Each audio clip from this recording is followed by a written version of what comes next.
కిషోర్ తిరుమల రేపు 13న భర్త మహాశైలకు విజ్ఞప్తి అందరి ముందు థియేటర్లు రాబోతుంది. సో ఈ సందర్భంగా కాణిపాకు వచ్చి విఘ్నేశ్వర దర్శనం చేసుకోవడం జరిగింది. నిజంగా చాలా ప్రశాంతంగా ఉంది. ఆయన ఆశీర్వాదం ఎప్పుడు మాకు ఉంటుందని ఆయన ఆశీర్వాదంతో ముందుకెళ్తాను.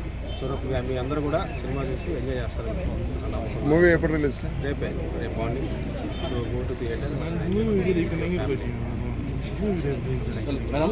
కాణిపాకం వచ్చాం, చాలా సంతోషంగా. సినిమా రిలీజ్ అంటే ఆశీస్సులతో ముందుకెళ్తాం. నమస్కారం, నేను ఆశికర్ అన్న. ఫస్ట్ టైం కాణిపాకం వచ్చాము. భర్త మహాశైలకు టీంతో వచ్చిన రోజు ఇంకా సంతోషంగా ఉంది. రేపు రిలీజ్ ఉంది. సో వినాయకుడు దేవుడితో విషెస్ బ్లెస్సింగ్స్ తీసుకుని వెళ్దామని వచ్చాము. సో చాలా చాలా బాగా అనిపించింది. సో అందరూ వెళ్ళి సినిమాని థియేటర్లో చూడండి.